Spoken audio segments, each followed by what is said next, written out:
If you're looking for the best camping coffee maker on the market, then my friends, you're in the right place. Today we are reviewing the Hario V60 Dripper Coffee Maker, and this is one of the traditional coffee makers out there. I've never used it. I'm very excited because it comes in a very pretty colour and I'm very excited about that. Hey, thanks for joining me. My name's Jane Sarche. I write recipes for a living. This is Myrtle, my beautiful camper van, and it's together in this tiny weeny little kitchen that we bring you guys awesome one-pot camping recipes to make your adventures even tastier. If that sounds like your cup of joe, then feel free to follow the link in our description box below. Come and join our little community. There's even a little free gift for you when you come and say hi. Alrighty, let's get straight on into today's review for the Hario V60. This is like really famous. I am officially the last person on the whole planet to ever use one of these, so bear with me. Inside, very sweet little cardboard box, little scoop, which is quite clever. No polystyrene or plastic or anything to hold that in place. And then inside, oh, look at that! It's so pretty. So it's ceramic, it is pretty heavy. I will weigh that for the second half of this review video. And it's very simply like a ridged design on the sides with a hole in the bottom, sits over a cup, put a paper in, put your coffee in, pour the water over, Bob's your uncle, Fanny's your aunt, you've got a nice cup of coffee, hopefully. Fingers crossed. Instruction booklet is one tiny little piece of paper. Comes with a packet of filters. Very simple. No messing. I need a coffee. Let's clear up, get the kettle on, and get the show on the road. So, fold the paper filter along the seams and place onto the cone. Now, it doesn't tell you why to fold the seams, but I believe it's so that then the filter paper will sit open when you put it in the coffee filter. So then you just do that. And then you just do that. Oh, I do like it. It's very pretty. Possibly not the most practical being ceramic, but it's very beautiful. Add coffee grounds, medium fine grind. That's what I've got here, freshly ground. Let's go with a full one, see what happens. It's not telling me to pre-rinse my paper, so I'm not going to do that. But from what I've heard about these dripper filter thingies is that it's better if you rinse your paper first. Apparently some people can taste paper. No idea if I'll be able to taste paper because I'm not entirely sure I know what paper tastes like. Kettle's boiled. It wants me to slowly pour from the centre outwards. I've got a crappy old knackered camping kettle. I'm not going to have any finesse with pouring at all. I'm just going to hope that it all goes in the filter. That's that. It is indeed piddling out the bottom. Got to wait for 30 seconds. I've got no idea how much water to put in. I don't know if this is going to overflow the cup. That's a little bit confusing. I don't know how much to be adding. I guess with practice then that'll become evident. Okay, that's only half a cup, so we clearly need a bit more. Smelling very good. A little bit more. Okay, let's give that a go. Brewing time should be within 3 minutes, so I assume that means brewing stops when it's all dripped through. I like the visuals and I do like the smell. It's putting a lovely coffee smell into the van, which I do like. And I know I'm going to appreciate that when I'm camping, like filling the van up with coffee smells while I'm waiting to get my morning fix. Okay, so it's still slowly dripping. I think I could have done a better job with that, and hopefully with practice I will. So one of my questions is, at this point, what do I do with this now? Because it doesn't have a saucer or a plate or anything to store this in. The camera is currently set up on my bin, so I can't just lift this out and chuck it in the bin, because I assume that's what you would do normally. Once it's brewed, you just pick all of this bit up and throw it away. So instead I've just got a little bit of folded up kitchen roll I'm just going to do that with. And then there we have. So that's actually the perfect amount of coffee. It looks good. It's got good thickness to it. It doesn't look weak. And as we've already understood, it smells bloody lovely.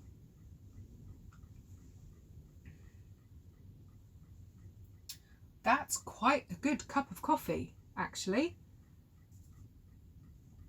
That is packed with flavour, unless it's paper. Maybe I like the taste of paper after all. That is absolutely delicious. I don't know if it's just that I'm in exactly the right moment of my day to enjoy this cup of coffee, but that does taste bloody lovely. Oh, this is going to be a good week. Yes. Right, me and my Hario V60 are now going to disappear for a week. We'll see you in just a moment with the second half of this review, and I'll be telling you if this gets the thumbs up or the thumbs down. See you in just a mo. So here we are 7 days down the line. So here we are 7 days down the line. Me and this little chap have become BFFs, and if you can hear lots of noise outside, I'm really sorry, but there's actually a massive storm going on outside right now. Apologies. Cornwall is under siege, it seems. So, to give you a few details about the Hario V60, the ceramic one, which is what I'm using here, ranges in price from between £15 to £30. There's two sizes. I found it all a bit confusing to work out which was what and what was which and whatever, so I'm just going to say 15 to 30. This one was 25 quid, if that helps. It's a beautiful colour, obviously, but it also comes in white, and there's some other colours as well, so you're not just stuck with this colour. But it does also come in plastic, and that starts at around £5.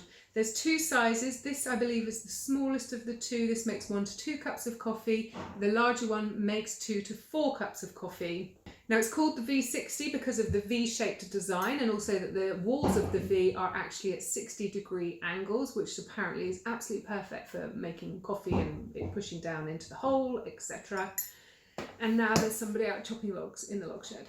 Not only do we have to contend with a storm, we now have to contend with wood choppers chopping wood. Do I keep going? Yeah, why not? Amazon reviews, this gets a stonking 4.7 out of 5. People love this thing. It's an absolute classic. It's an iconic brand when it comes to coffee, and it's really hard to dispute that. It's a pleasure to use. One thing I will say, in my camper van, I've got that knackered old camping kettle, and that was too clunky to use with this. If you're going to go down this road, then I really recommend investing a little bit extra and getting one of those beautiful goosenecked kettles, you know, the ones with a very thin spout, that you can really tickle the grounds with the hot water, and just, I think the whole process would be more pleasant. My electric kettle here in the kitchen, it was much easier to direct the water, but the one in the camper van was just like, it was just slosh or no slosh. There was like nothing in between. So do bear that in mind. But you know, I think there's something very elegant about the process of making coffee in the V60. It's a Japanese brand, and it feels very Japanese. It's like very specific and very classic and very classy, and yeah, it's nice. It's a pleasure to use. Now, the instructions were very, very simple. There's only 3 things on there. It was very simple, and I did pretty much stick to their measurements and everything because it made good coffee. I didn't really play around with it all too much this week. I thoroughly enjoyed every brew. Not one of the brews was mind-blowing. Actually, probably the most mind-blowing was the original one that I made in the first half of this video. That, looking back at that footage, my mind looked mildly blown during that moment. But yeah, all in all, very pleasant experience. Oh, did I mention the papers? These range in anything from like £3 or £4 for an off-brand filter, up to like £11 or £12. So this small V60 takes the O2 papers. It is dishwasher proof, so this weighs in at 373 grams. It's ceramic, so at some point it is probably going to get dropped and it probably won't survive that, but it's quality made. Now, I don't know if you've ever owned a cheap ceramic mug and an expensive ceramic mug. Cheap things tend to chip, like cheap plates that you get from cheap supermarkets or whatever. You knock them slightly and you'll get a little chip out of the ceramic and the paint. I don't think that's going to happen with this. This is very well made. And I'm not the unclumsiest person in the world, but I think I could probably last pretty well with this. I mean, you never know when you're going to drop something, do you? But it feels substantial, and I think I'd be all right. I think I'd get on all right with this. Now, taste-wise, I did brew this next to an AeroPress, so I was drinking from the 2 cups. And I could notice the difference, and I did indeed prefer the AeroPress coffee to this one, but it was quite minimal. Even Johnny tried the 2 together and he agreed that he preferred the AeroPress, not knowing which was which, but it wasn't a massive black and white change. It was very minimal, so I'm quite happy with the taste from this thing. I do like the fact that it's not made of plastic. And there's no plastic packaging in the box. The only plastic is the scoop, but it's actually quite a pleasant little design. Now, I would say that if you like very smooth coffee, so you don't like any highs and lows, you don't like any bitterness or any acidity or anything like that, if you just like it nice and smooth and calm, then I would say this would be a very good choice for you, because that's what I found. It kind of took the edges off, so it made it slightly blander perhaps than I'm used to, but very, very easy drinking. So you might want to bear that in mind. Let's go on to those scores. Now, ease of use, I've gone with a 9 out of 10. It's very simple, very classic and very efficient. There's not really much you can get wrong with it. Once you've learnt how you enjoy the taste of your coffee from this, you just rinse and repeat, and that's what you're going to get. It's really easy. Ease of cleanup gets a stonking 10 out of 10 because you pull that dirty filter out, you pop it in the bin or the compost bin, and that's it. If I'm camping, honestly, I don't have running water in the van. I wouldn't be rinsing that out every day. I know myself, I wouldn't. If I was at home, quick run under a hot tap and like, that's it. Dead easy to clean up.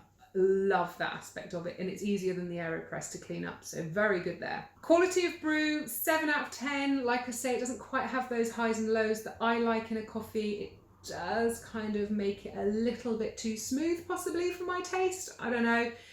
7 out of 10. I did prefer the AeroPress. Value for money, I'm giving this a 5. I think because it's a very, very simple, basic design, I think that's quite a lot of money for 25 quid, if I'm honest.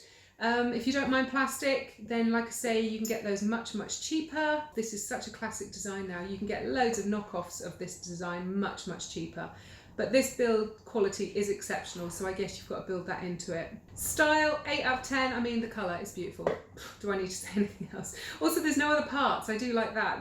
Apart from the scoop, there's nothing else. There's nothing to lose or break. It's just that. You break that, you're down. It's, yeah, it's nice. Design, 8 out of 10 because it's about as simple as it gets, don't you think? Like, you just need a paper and that's it. It's very simple, very classic. It's a good design. Durability gets a 7 out of 10. Now, obviously it's ceramic. If I drop that on the concrete, it is going to smash. That's not very durable, but because it's such a high build quality and because it's pretty substantial for what it is, I think it's actually going to be more durable than you would actually give it credit for because it's so well made. So yeah, 7 out of 10. It might be a little bit on the high side, but I think in a camper van, I'm in quite an enclosed space, so I think I would actually get away all right with having that. Waste, 8 out of 10. All you're going to be throwing away is your coffee grounds and your filter papers, and as you know, I like to compost both of those anyway, so from that point of view, dead easy. No plastic in the box, and actually maybe I haven't been kind enough with that score, but there we are. That's what it's got. It's got an 8. The wow factor again is another 8 because the colours are just beautiful. Although it's simple and it's a design that everybody recognises as a traditional coffee maker, it's that colour. It's lovely. It's a lovely piece of kit.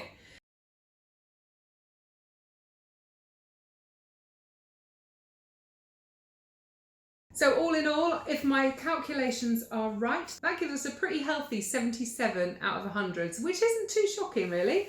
I'm quite pleased with that. It's been a very pleasant week of coffee. I've been nicely caffeinated, so thank you, Hario.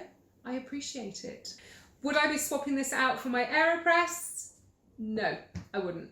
If I was starting out and didn't own a coffee maker, this possibly would be a place that I would start. I'm keeping hold of my AeroPress and I won't be keeping this one up as backup. As beautiful it is, I don't need it. So this one I will be moving on. So that's it for today's video. I hope you enjoyed it. Don't forget you can follow the link down in the description box below, which will lead you over to our website, which is where you can sign up and join our newsletter for all the exciting upcoming news of the TV show.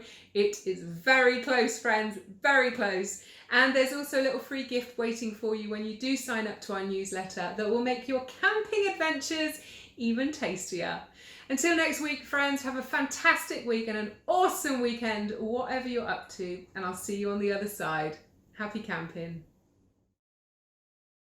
Oh, I tell you what, the only downside of doing these coffee reviews is, man, do I need a wee. Sat in a cold van drinking coffee. It's fatal.